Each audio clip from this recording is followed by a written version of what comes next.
Joining me now is Derek Scissors with AEI. I've been waiting and thinking, Derek, what your take is going to be on all of this, because I can't even tell whether we should be thinking about tariffs on Mexico and Canada anymore. I think we have to. I think the president could have kicked this 4 months down the road. He has the April 1st, April Fool's Day trade studies scheduled. You could have easily pushed this off longer. I think he only wanted to push it off for a month because he's not satisfied with the current situation. So to be clear, I think tariffs on Canada are insane. There's no justification for them at all. I don't think tariffs are the right response to a real problem at the Mexican border. But just because that's the reality of things doesn't mean that we're actually off the hook. I don't think you can rule out a tariff problem with Canada and Mexico in March. And as you said, if that's the case, then the 10% tariff on China doesn't matter anymore because we've degraded the competitiveness of our two largest trade partners. Yeah, no, I think you've been quite sort of eloquent on that point. But who says tariffs against Canada are ever coming? I'm beginning to think this is like, just threaten tariffs. You can get whatever you want. Tariffs are never going to happen.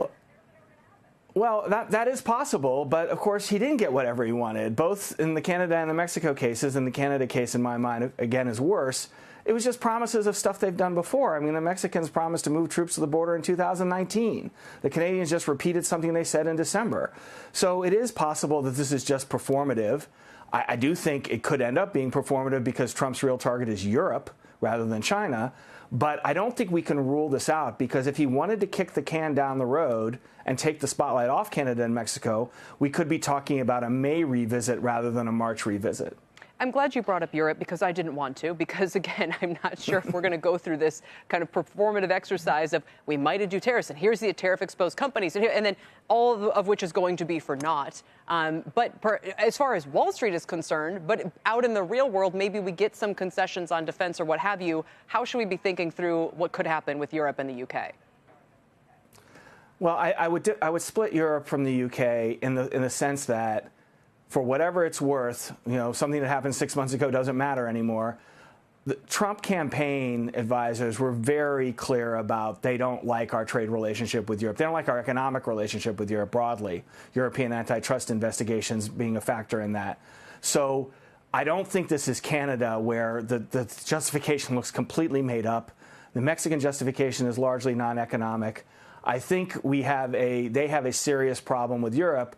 That means, okay, we're going to go through a bunch of chaos, but probably on the other side, we're not going to get Canada-Mexico tariffs, and probably on the other side, we are going to get Europe tariffs. Why would we get Europe tariffs? So if we thought that their regulatory policy was bad, and I mean, if you're Facebook, which sounds like it might be moving in this direction, if you're X, which is constantly in the crosshairs of officials threatening to shut it down, why not just say, fine, we'll shut it down? Isn't that punishment enough?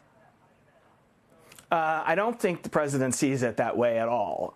He has some very amusing remarks about European trade policy being just as bad as China, only Europe is smaller, which is two reasons for him to take on Europe. He's angry at them and they're smaller than China. I'm not saying that's accurate. I'm saying that's his view. Right. And he thinks tariffs are the solution to everything. I just apply tariffs and there'll be less migration across the Mexican border. So obviously, if I apply tariffs, you'll do what we want on your regulatory policy.